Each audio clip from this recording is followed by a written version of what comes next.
Assalamualaikum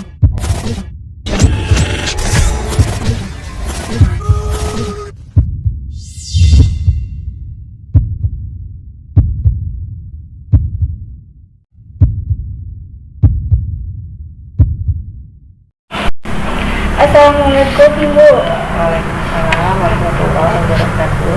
Maaf mengganggu waktu kian. Oke. Di sini perkenalkan, nama Ulun Mariati dari lokal 3S reguler. Di sini Ulun ini hendak mewawancarai kian, apakah boleh? Oke, siap, boleh. Iya. Nah, rencananya ini akan direkam Bu dan dimasukkan ke dalam YouTube Ulun, apakah bisa? Iya, terima kasih Bu. Nah, langsung saja Bu. Di sini Ulun hendak bertanya kepada Ibu. Kan sekarang zaman sudah semakin canggih dan sudah banyak hal nih yang bisa kita akses dengan media online.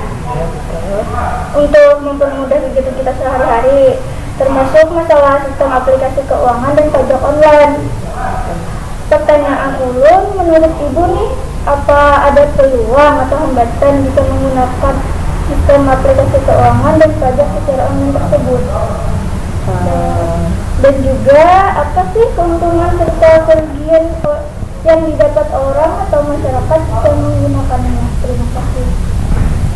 Kalau peluang itu sebenarnya karena kita ini sudah di zaman teknologi ya, artinya memang semua kegiatan itu dilakukan secara online ya, dilakukan secara online. Kenapa dilakukan secara online? Artinya kita mengikuti kemajuan zaman. Kemudian dengan adanya online ini memudahkan pekerjaan kita, ya. Yang pertama memudahkan, kemudian yang kedua itu membuat pekerjaan kita menjadi lebih efektif dan efisien. Ya. Jadi ini Ibu jawab dulu yang pertama. Tadi pertanyaannya kan ada dua, tentang laporan keuangan dan pajak secara online. Sebenarnya meskipun ada dua pertanyaan, tapi bisa kita jawab langsung jadi satu ya. Yang pertama misalnya keuntungan kita menggunakan aplikasi keuangan secara online. Itu yang pertama, kita meningkatkan produktivitas ya. Meningkatkan produktivitas maksudnya ini di sini pencatatan transaksi keuangan secara online itu dapat mengurangi beban kinerja sehingga pekerjaan bisa menjadi lebih efektif dan efisien. Jadi itu bedanya. Yang pertama, meningkatkan produktivitas. Kalau kita kerjakan secara online, itu mungkin waktunya bisa lebih cepat ya. Misalnya kita kerjakan secara manual itu bisa diselesaikan dalam waktu 5 jam. Jika kita kerjakan secara online itu bisa menjadi 1 jam atau 2 jam. Itu namanya lebih efektif dan efisien. Nah, di sini tujuannya nanti akan meningkatkan produktivitas dari karyawan itu sendiri, sehingga karyawan itu akan memiliki banyak waktu untuk menyelesaikan pekerjaan yang lain. Yang pertama, itu keuntungannya, keuntungan daripada menggunakan aplikasi keuangan secara online. Yang kedua itu mampu menciptakan strategi perencanaan.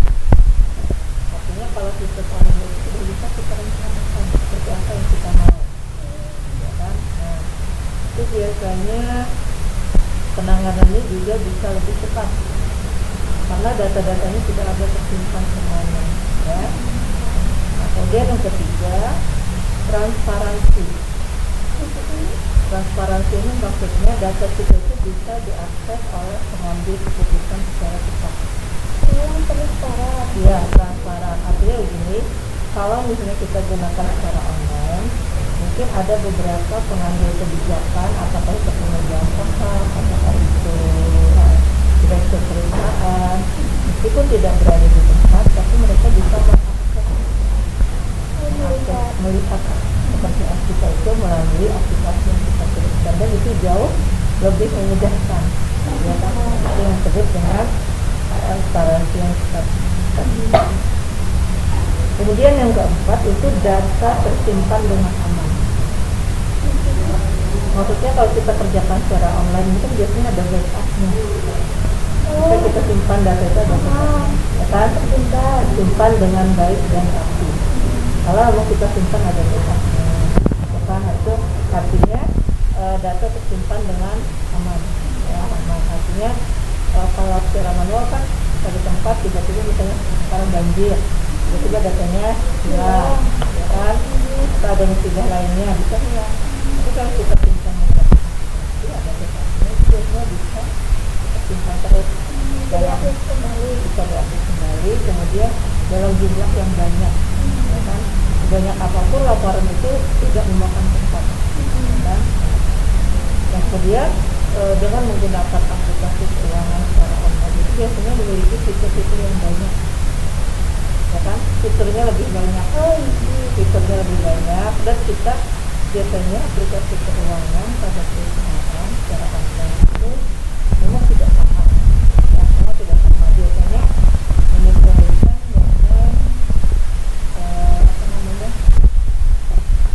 menyesuaikan dengan kebutuhan perusahaan. Sesuai ketentuan perusahaan. Iya, artinya kan perusahaan beda-beda. Ada perusahaan jasa, ada perusahaan dagang, ada perusahaan manufaktur. Otomatis aplikasi keuangan yang digunakan itu fiturnya juga lebih menyesuaikan. Ya. Nah itu memudahkan sebenarnya. Jadi ada banyak keuntungan dan kemudahan kita menggunakan aplikasi keuangan secara online. Begitu juga dengan misalnya tadi pembayaran pajak secara online.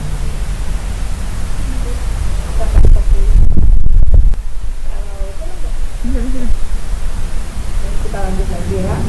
Nah kalau misalnya kita melakukan pembayaran secara pajak secara online itu sangat memudahkan. Yang pertama kita bisa mengakses di mana saja dan kapan saja. Karena sekarang juga di pajak itu kan semua aplikasi menggunakan online. Jadi di mana yang penting ada koneksi internet dan ada handphone. Ya, artinya kalau kita pakai handphone di mana aja kita tinggal pencet-pencet.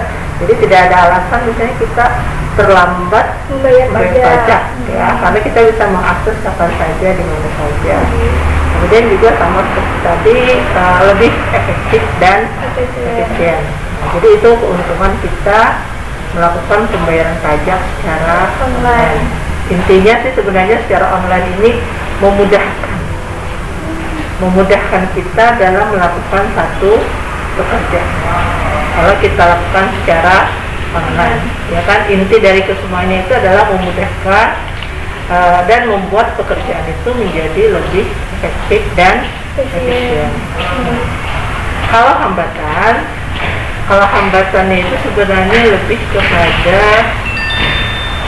SDM, sumber daya manusianya. Maksudnya berarti kita harus menyiapkan SDM yang bisa menggunakan aplikasi keuangan secara online. Jadi SDM-nya harus kita betul-betul siapkan, dilatih supaya bisa, ya kan? Jadi itu hambatan. Dan apakah karyawan itu mau terus belajar, ya kan, mau terus belajar, ya. Jadi di zaman era digital ini memang kita dituntut untuk harus selalu belajar dan belajar, karena semuanya itu terupdate terus, ada terus yang terbaru. Jadi kita memang harus selalu belajar, jadi belajar. Jadi kira-kira kalau hambatannya itu sudah tahu apa ya. Kalau kita mau belajar, kalau kita mau mengikuti semua perubahan dengan baik, ya, insya Allah pasti bisa. Ya, jadi kalau peluang keuntungannya secara umum itu memudahkan dan membuat pekerjaan menjadi lebih efektif dan efisien.